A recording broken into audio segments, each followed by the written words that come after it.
I don't usually get worked up over small things. I've always been the type to shrug, brush it off, move on. Life's too short, right? But sometimes, someone crosses a line so smugly, so intentionally, that you can practically hear the universe whispering. You gonna let them get away with that?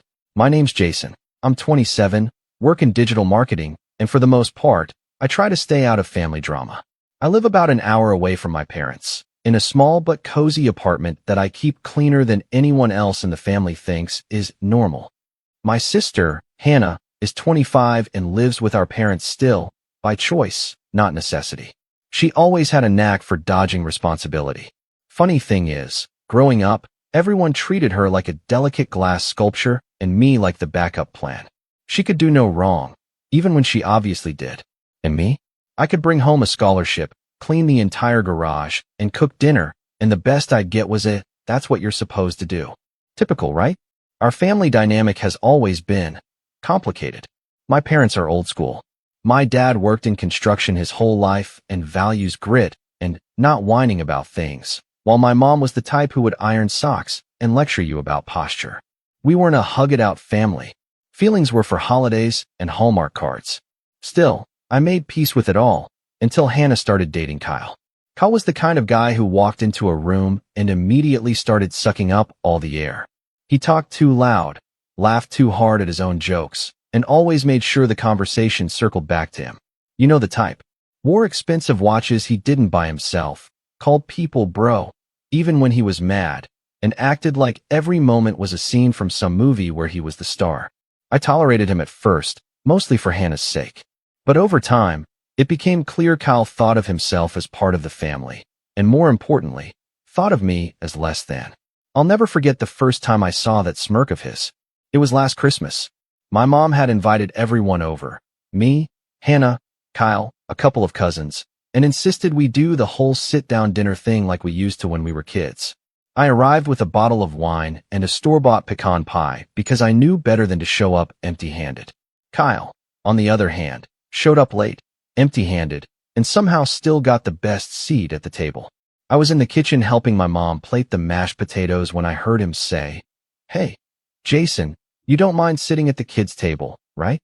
I thought he was joking, so I laughed. He didn't. Neither did anyone else. My mom looked at the floor. My dad cleared his throat. I sat at the fold-out table by the window. That night should have been my warning sign. Over the next few months, Kyle started showing up to more family events. Birthdays, Sunday dinners, even my dad's 60th, which was supposed to be a low-key guy's barbecue. Kyle arrived wearing loafers and aviators, brought a Bluetooth speaker blasting 2000s rap, and started calling the neighbors legends.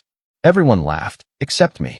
My dad even clapped him on the back and said, "You're all right, kid." That stung more than I wanted to admit.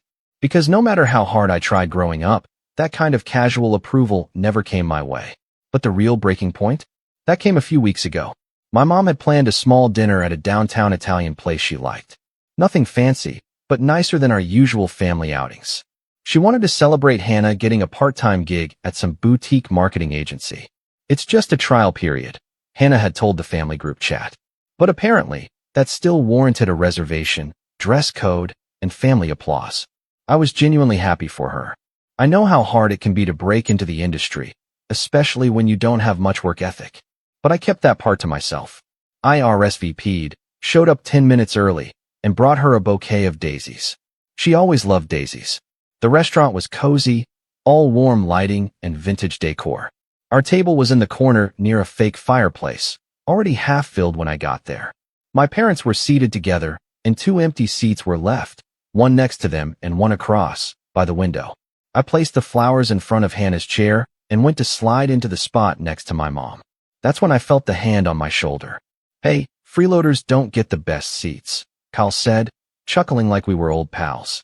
He slid right into the seat I was about to take, leaned back, and gave me that same smug smirk he wore like a second skin. I blinked. "Freeloader, you didn't bring anything," he said, gesturing at the empty table like I was supposed to show up with a roast pig or something. "Just messing with you, man. Take the one over there." I looked around. The only open seat was across the room, near the bar. Still technically part of the restaurant, but not part of the table. Like an annex for overflow guests. No one else seemed to think anything was wrong. My mom busied herself adjusting the napkins. My dad checked the menu. Hannah looked away, fiddling with her phone. Something inside me cracked a little. I didn't argue, didn't make a scene. I just nodded, walked over to the barside table, and sat down. The waiter came by a minute later with water and menus. He looked confused, glancing between me and the group. You with them? He asked. Yeah, I said, flipping the menu open. But I'll be eating here tonight. That's when I got the idea. A little spark at the back of my mind. Nothing explosive, just a flicker of heat. A reminder that sometimes, just sometimes, the universe gives you a chance to speak a little louder. To say, no more. I skimmed the menu slowly. Appetizers. Entrees. Wine list. The works. My mom glanced over once, but didn't say anything. Kyle laughed at something my dad said. Hannah took a selfie. And me? I placed my order. The waiter's eyebrows shot up as I listed item after item. The truffle risotto, the imported wine, the lobster, the creme brulee. He hesitated at first, asking if I was sure. I smiled. Yep. And see that guy? I pointed casually at Kyle, who was now mid-sip of his beer, completely oblivious. He's covering it. The waiter paused. All of it. Every last bite, I said, folding the menu shut. He nodded slowly, scribbled down the last item, and walked away. And me? I sat back and waited. Not just for the food, but for the storm. Because sometimes, you don't need to raise your voice to make a point. Sometimes, all it takes is a quiet seat, a smug smirk, and a $3,000 bill. But the night was far from over. What I didn't know, what none of us knew, was that Kyle had a plan of his own. And things were about to get a whole lot messier. I didn't touch my phone for most of that dinner. Just sat there, swishing wine in a glass that cost more than my utility bill and letting the conversations drift over me like elevator music. I watched Kyle hold court like he was born to be there, arms draped across the back of Hannah's chair, laughing at his own jokes, tossing smug glances in my direction as if I were the hired help. I waited, biting down my irritation like it was a piece of stale bread. Then came the moment I was really waiting for. The bill. The waiter, bless his soul, was as professional as they come. He returned with a small flourish and placed the check squarely in front of Kyle, just as I'd asked. Kyle blinked, confused at first, then looked around the table like someone had just handed him a baby and told him it was his. My mother frowned. My father raised a brow. Hannah was still in selfie mode. What's this? Kyle asked, flipping it open. He went pale. He did a double take, looked at me, then back at the waiter. There's been a mistake, he said, finger jabbing at the paper. I didn't order all this. The waiter didn't flinch. Sir, the gentleman at the bar pointed to you and said you were covering his bill. Kyle's mouth opened, but for a moment, no words came out. Just this awkward little wheeze, like someone had knocked the wind out of him. Then he laughed. That forced, too loud laugh that insecure people use when they're hoping someone else will save them. He's kidding, right? Jason, you're joking. I stared him down. No joke. He looked at Hannah like she might jump in. She didn't. Instead, she turned to me, her brows pinched like I had just ruined the family photo. Seriously, Jason? That's so petty. It was one seat. Yeah, I said slowly, savoring the taste of the words. And I found another one. But apparently, I'm the freeloader. My dad made a noise like he was about to say something, but then my mom cut in with a sharp, "This is ridiculous." She turned to the waiter. "We're not paying that. Take it off the bill." The waiter cleared his throat and stood firm. "I'm sorry, ma'am, but it's already been submitted. We don't split individual bills here." The guest confirmed Mr. Kyle was covering the tab. "If there's an issue, I suggest settling it among yourselves before we proceed further." Kyle was fuming. "I'm not paying $3,000 for some overcooked lobster. Truffle risotto, too," I reminded him. "And the wine. Don't forget dessert." He shoved the bill toward my parents like a kid who just got a detention slip. "I'm not paying this. You guys invited me." He set me up. There it was. The mask slipping. Hannah finally spoke, but not in the way I expected. "Jason, you owe him an apology. This is completely over the line. You made your point, okay? You embarrassed him. You embarrassed us."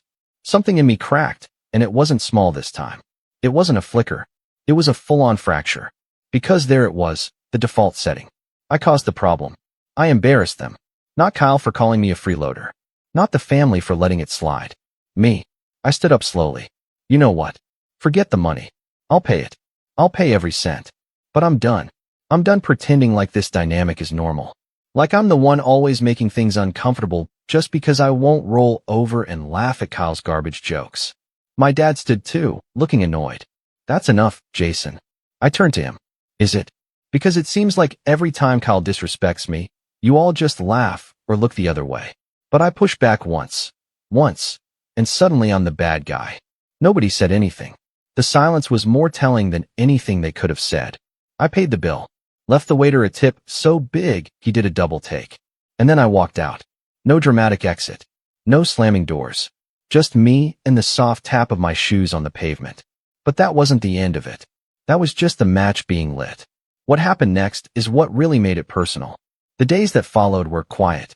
Too quiet. I didn't hear from Hannah. Didn't get a passive-aggressive text from Mom. No cryptic forwarded emails from Dad about forgiveness or letting things go. I figured maybe the message landed. Maybe they were letting it sink in. Or maybe they were just nursing bruised egos. Either way, I didn't reach out. Then came the betrayal. It was a Sunday afternoon. I just finished a jog, sweating and sore, when I got a call from a number I didn't recognize. At first, I let it ring. But something told me to answer. Hello. Hi. Is this Jason Turner? Yeah. Who's this? This is Karen from Westerly Credit Union. I just wanted to confirm a recent transaction request on your account. We received a call this morning requesting to add a cosigner to your personal checking account, someone named Hannah Turner. I stopped in the middle of the sidewalk. I'm sorry, what? The woman on the line sounded calm, robotic. Yes, a request was made to add a co-owner to your account ending in 7285. We paused the process to verify, as this is an unusual request. My heart dropped into my stomach. I never authorized that. I assumed as much. The caller had some of your information, but failed to verify one of the security questions. I've placed a hold on the request and flagged your account for monitoring. You might want to change your password and consider placing a fraud alert. I ended the call in a daze. My fingers were already moving, logging into my account, checking balances, freezing cards. Everything was still there, for now. But the fact that someone even tried? I knew exactly who. Hannah. And probably Kyle's idea. I sat down on a park bench, still breathing heavy from the run and now from the rush of betrayal. I thought about the family dinners. The awkward silences. The looks that passed like cold wind when I dared to speak up. I thought about all the times I'd been told to just get along, don't rock the boat, be the bigger person. And I realized something I should have seen a long time ago. They didn't see me as family. They saw me as a backup wallet. I didn't confront her right away. I wanted to be sure. So I waited. I checked my email. I called the bank again, asked for a transcript of the request. Sure enough, they had a recording. A high-pitched voice pretending to sound professional, stumbling over my middle name. I'd recognize that voice anywhere. I had my proof. But it wasn't just about the bank. It was what came next that really drove the nail in. A few days later, my mom called. Her voice was tight, clipped, like she was holding something back. Jason, your sister told me you're being difficult. Is that what she said? She said you overreacted at dinner. That you embarrassed her in front of Kyle. And now you're making up stories to get back at her. My jaw clenched. Did she tell you she tried to fraudulently access my bank account? A pause. She said it was a misunderstanding. She thought it was a shared savings account Dad opened years ago. That's a lie. She said you'd understand if you weren't so emotional all the time. There it was again. The deflection. The gaslighting. Like I was the problem. Like I was somehow overreacting to identity theft. I felt the heat rise in my chest. But I didn't yell. I didn't even raise my voice. I just said, you believe her over me. Again. My mom didn't respond. So I hung up. I stared at my phone for a long time after that. Thought about all the birthdays I'd paid for. The time I bailed Hannah out of a late rent situation. The family vacations where I footed the hotel bill because Dad's card didn't go through. I remembered the time I lent Kyle money for new tires because he couldn't afford the good ones and never saw a cent back. And I finally understood what they saw when they looked at me. Not a son, not a brother, a bank, a backup plan, an ATM with a pulse. And for the first time in my life, I wasn't angry. I was done. Done being quiet. Done letting things slide. Done playing the role of the mature one while they walked all over me. They thought the $3,000 bill was revenge. They hadn't seen anything yet. Because I had a plan now. One they'd never see coming. And it started with an invitation they couldn't resist. But that part, that's where things really start to unravel. I wish I could say I woke up the next day with some master plan already in motion, fueled by righteous anger and an unshakable sense of purpose. But that's not what happened. What actually happened was, I crashed. Hard. After the call with my mom, I shut my phone off. Not silenced, off. Threw it into my kitchen drawer like it was radioactive. Then I did something I hadn't done in years. I slept for 14 hours straight. No dreams. No alarms. Just darkness. When I woke up, it was still dark outside. My apartment was quiet, too quiet. The kind of silence that isn't peaceful, but heavy. Like the air was filled with invisible weight pressing down on everything. Dishes from the night before sat in the sink. My shoes were still by the door, caked with dried mud. The half-eaten sandwich on my counter had gone stiff. And me? I stood in the middle of my living room, not really knowing what to do next. I felt empty. Not angry. Not sad. Just hollow. And here's the thing. Hitting rock bottom isn't like they show it in the movies. There's no dramatic breakdown, no shouting into the void, no rain pouring outside the window as you weep into a half-empty bottle of wine. Sometimes, it's just sitting alone at your kitchen table, staring at a cup of coffee you forgot to drink, realizing you have no one left to call. No one who really sees you. That was the first time I ever admitted it to myself. I didn't have a real family. I had a collection of people I shared blood with. People who loved the version of me that stayed quiet, contributed financially, and didn't ask for anything back. But the moment I pushed back, the moment I set a boundary, they called me emotional, petty, difficult. That realization, that was the real bottom. For a while, I drifted. I went to work, did what I had to, came home, microwaved frozen meals, and watched reruns of shows I didn't even like anymore. I didn't answer texts. I skipped calls. When my cousin Mark invited me to his wedding, I declined without reading the invite. I even ignored my birthday. No one remembered it anyway, not even Hannah. But sometimes, when everything else falls away, what's left is truth. And that truth slowly started to become my foundation. It started small. One Sunday morning, I opened the blinds. I hadn't done that in weeks. The sunlight stung my eyes, but I let it in anyway. Then I cleaned. Like really cleaned. Scrubbed the sink, vacuumed the rug, tossed out everything in my fridge that had expired. It wasn't much, but it felt like a restart. Next, I bought a new notebook. Just a plain black Moleskine. I wrote on the first page, "What do I want?" It stared back at me like a challenge. At first, the answers were simple. Peace. Respect. Freedom from guilt. But the more I wrote, the more it evolved. I want a circle of people who actually give a damn. I want to stop apologizing for existing. I want to build something of my own. And maybe the most important one, I want to never need them again. That became my mantra. I started waking up early. Not for work, but for me. I'd go on long walks, listen to podcasts that didn't tell me to grind harder, but instead asked better questions. I started journaling every night. Started cooking again. Real meals, not frozen trays. I signed up for a fitness class, too. Something light. Just to remind myself that my body existed and that it deserved care. I also cut off all auto payments and stopped sending money to Hannah's old Venmo account. No explanation. Just turned off the faucet. If they wanted to see me as a wallet, they'd now realize I had a log out button. Work became a strange kind of sanctuary. I used to see it as something I did to pay the bills. But now, it was structure, purpose, something no one could take from me. My boss noticed the change, said I seemed more focused, more grounded. I didn't explain why. I just thanked her and asked for more responsibility. 3 months later, I got promoted. Not huge money, but enough to move out of my one bedroom and into a corner unit with better light. I didn't tell anyone in my family. Not because I was hiding it, because for once, I didn't need their approval to validate a win. And then, one day, something shifted. I was out grocery shopping, wearing earbuds, halfway through a podcast on emotional boundaries, when someone tapped my shoulder. It was Kyle. My entire body stiffened. He looked the same. Too much cologne, expensive jacket, hair slicked back like he was auditioning for a bad soap opera. But something about him was off. He looked nervous, sweaty, like he hadn't slept. "Jason," he said, giving me this awkward half smile. "Man, hey, didn't expect to run into you." I said nothing, just stared. He cleared his throat. "Listen, can we talk?" "About what?" "Just stuff." Look, I know things got out of hand. I wasn't trying to. To what? I interrupted, voice calm. To get access to my bank account? To call me a freeloader while eating food I paid for?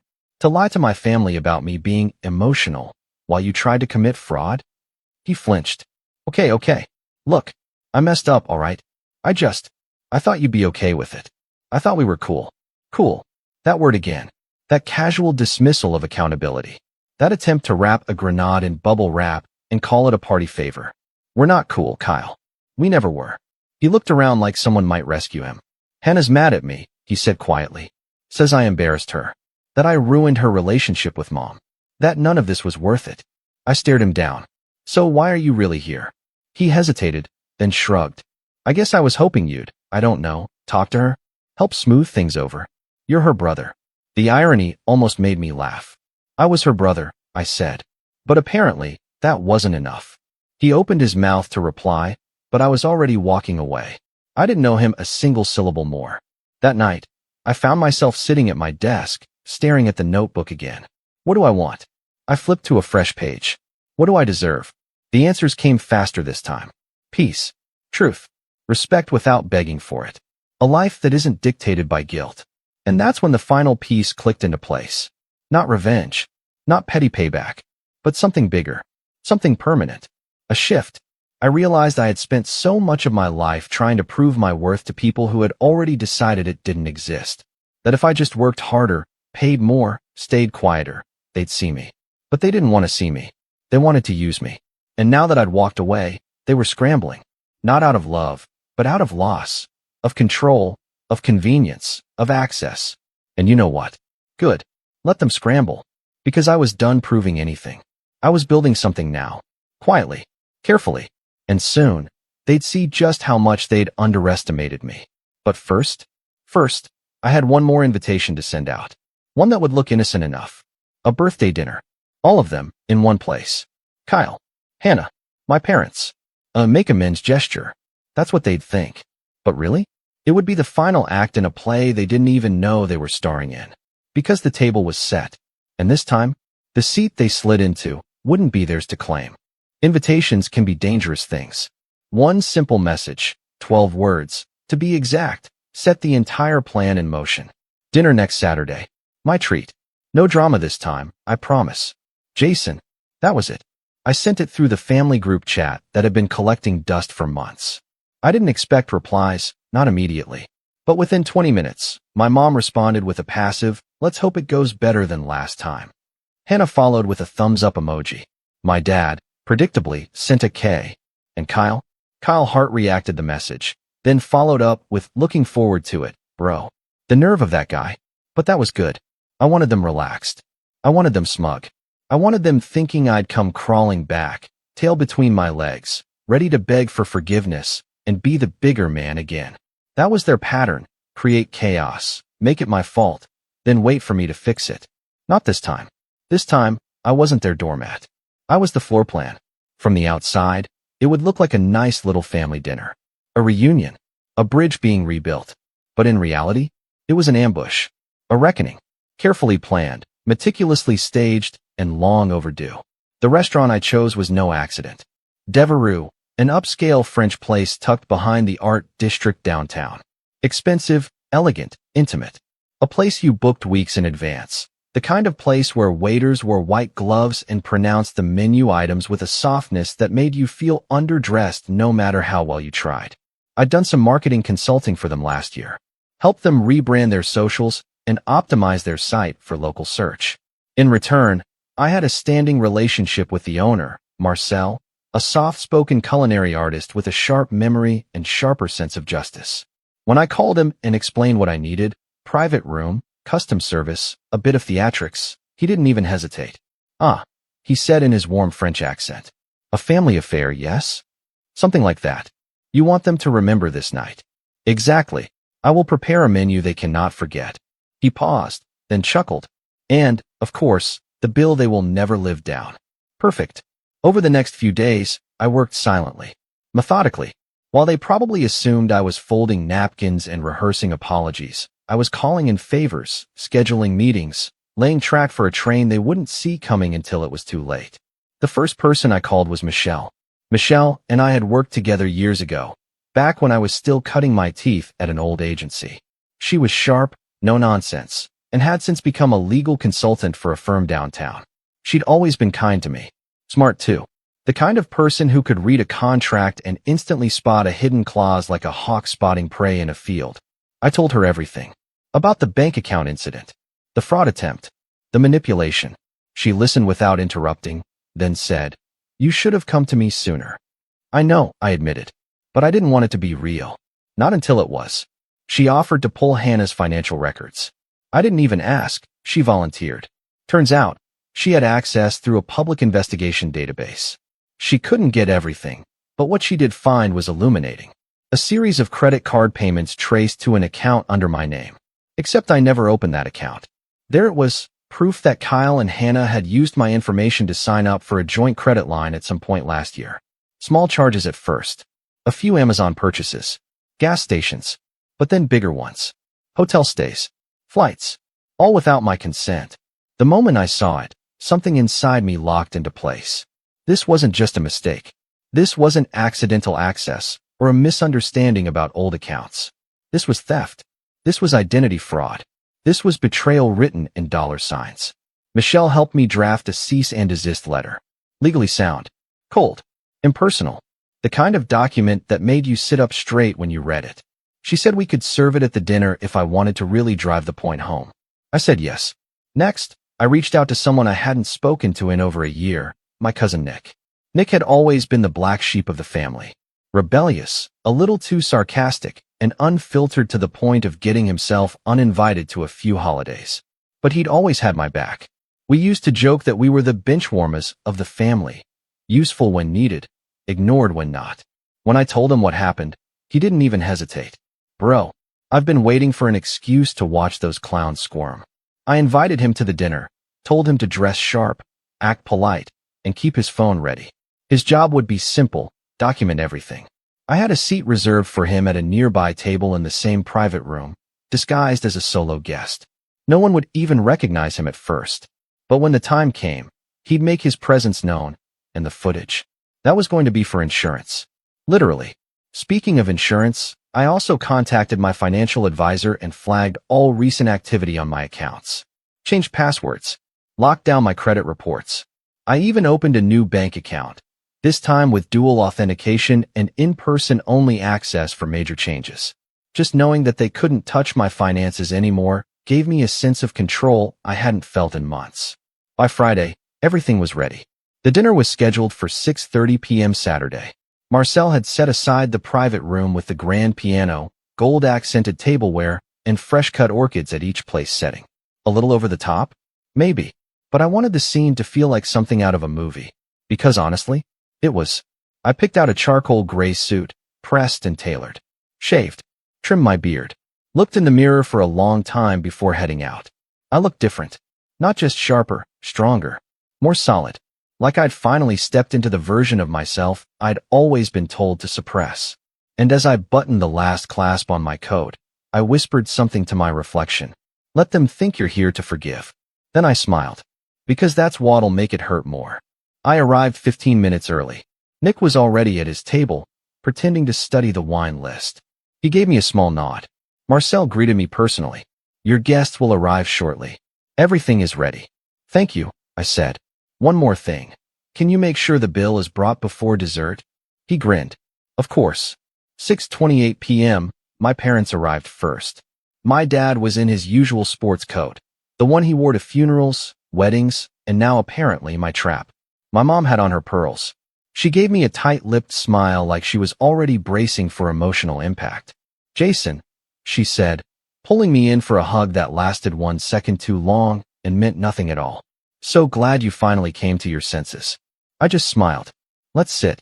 Kyle and Hannah strolled in 2 minutes later, hand in hand. She was dressed like she was on her way to an awards show. He wore a white blazer and that same insufferable smirk.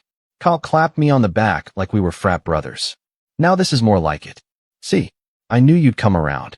I gestured to the seats. "Please, let's enjoy the evening."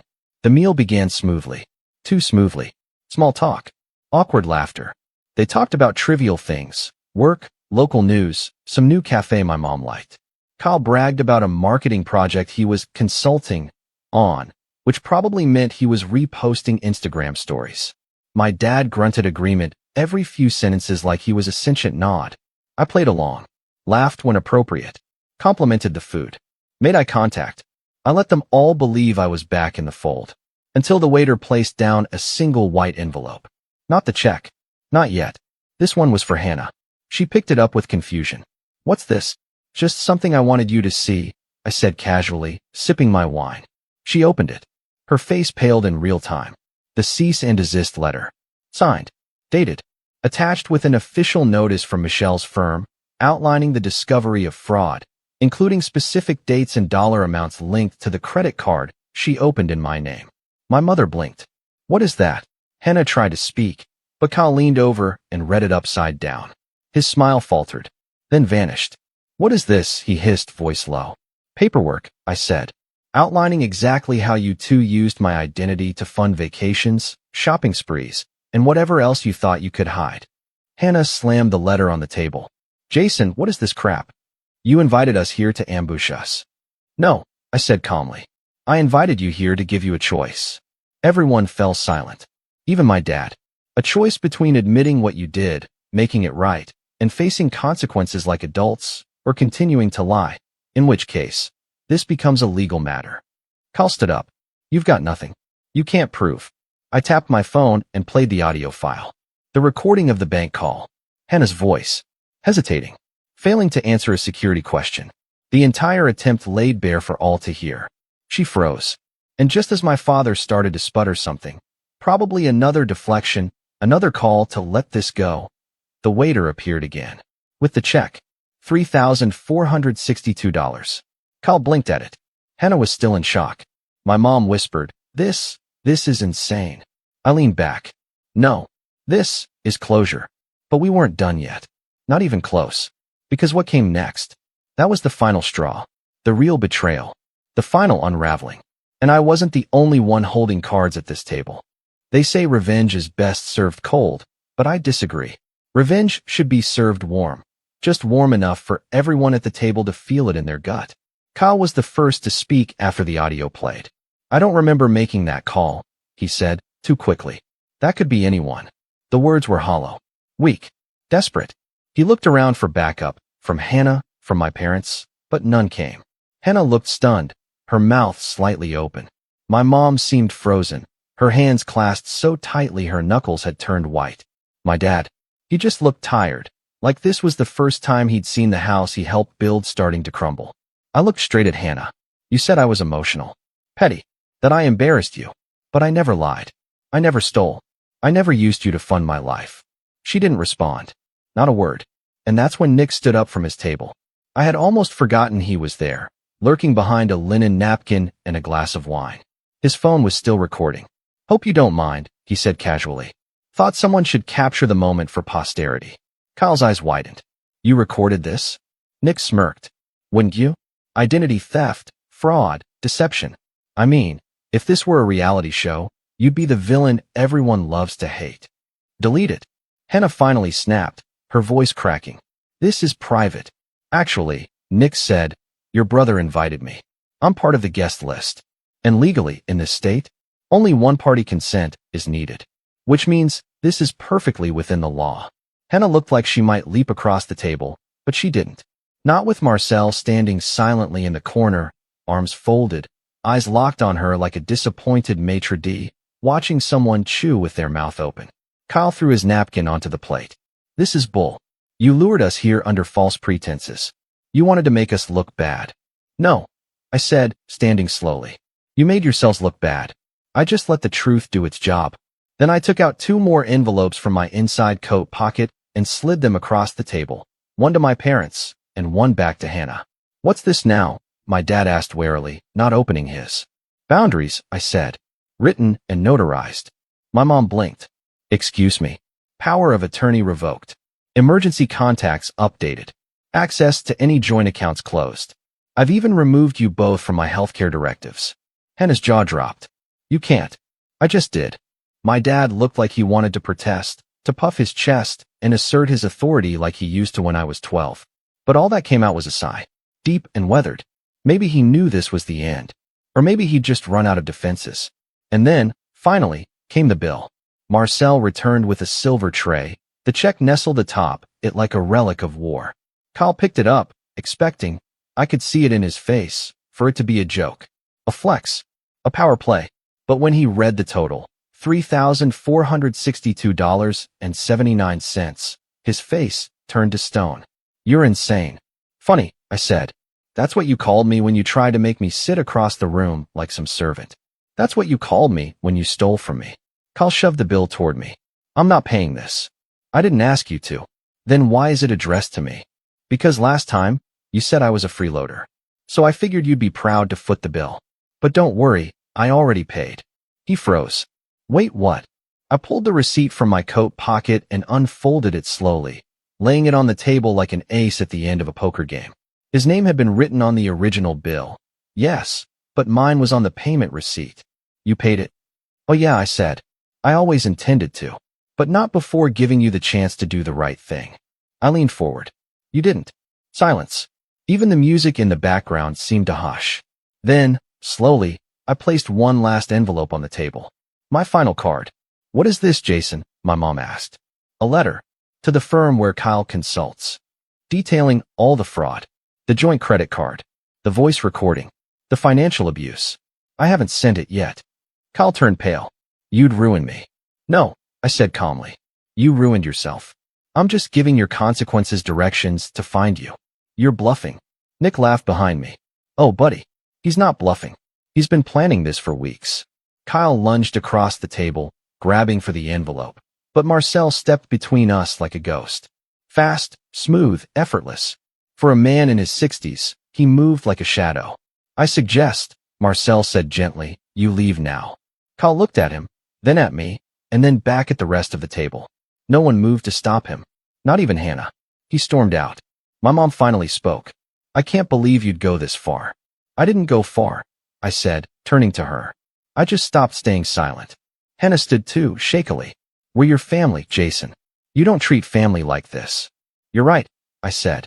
I don't. But you did. And then she was gone too. Just like that. My parents stayed a few minutes longer, neither saying much. My dad stared at the receipt, my mom at her untouched plate. When they finally stood, she said, You've changed. No, I said softly. I just stopped letting you shape me. She opened her mouth, but I raised a hand. No more speeches. No more guilt. Just go. And they did. The door shut behind them. And for the first time in years, I felt light. Not happy exactly. Not triumphant. Just clean.